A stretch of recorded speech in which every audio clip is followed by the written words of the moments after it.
So, hello everyone, we will talk about Laplace transform of derivatives.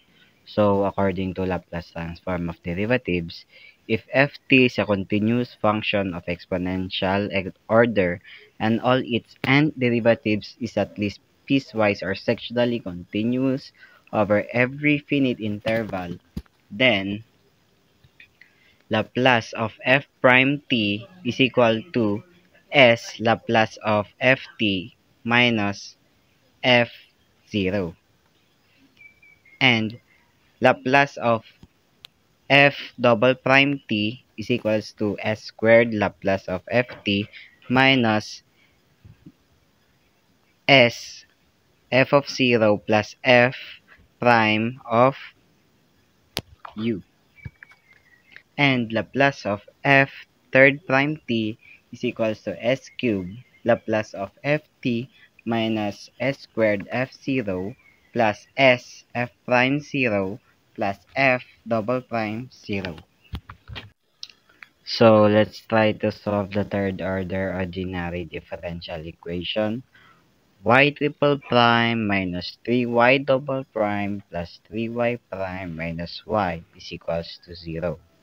With initial conditions, y0 is equals to 2, y prime 0 is equals to 1, y double prime 0 is equals to 0.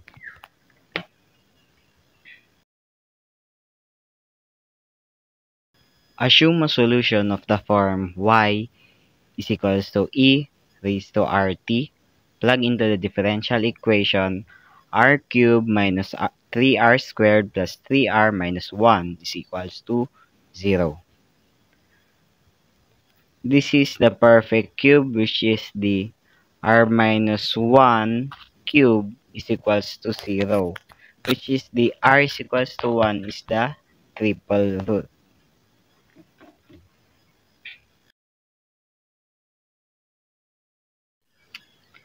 For a triple root r is equals to 1, the general solution is yt is equals to c1 plus c2t plus c3t squared parenthesis e raised to t.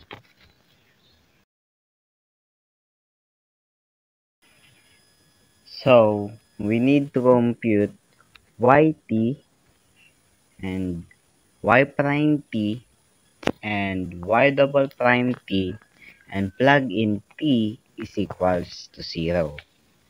For computing yt is equals to c1 plus c2t plus c3t squared parenthesis e raised to t.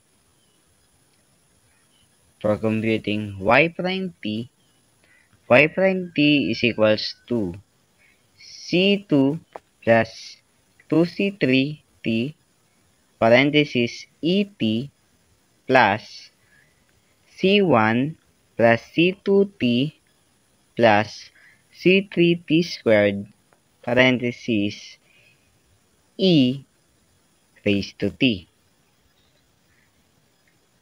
which is equivalent to c1 plus c2 plus c2t plus 2c3t plus c3t squared multiplied by e raised to t.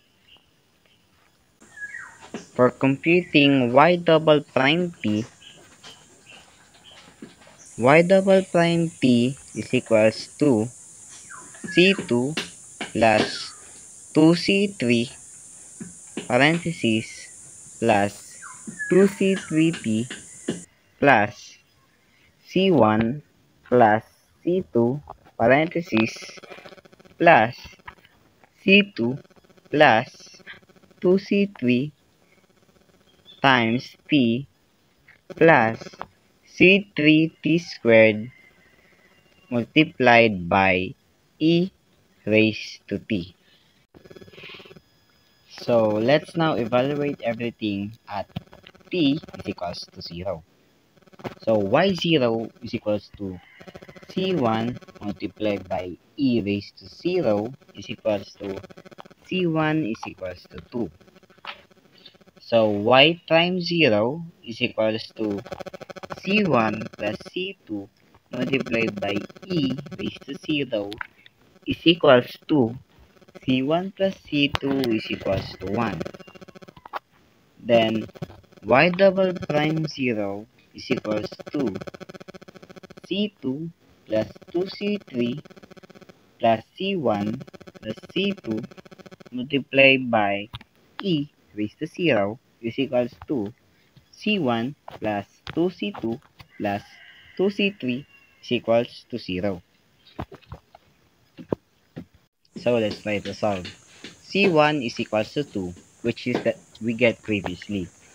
And C1 plus C2 is equals to 1. We have the value of C1 is equals to 2, just substitute it. 2 plus C2 is equals to 1. Transpose 2 to the other side, C2 is equals to 1 minus 2. Then C2 is equals to negative 1. Then C1 plus 2C2 plus 2C3 is equals to 0.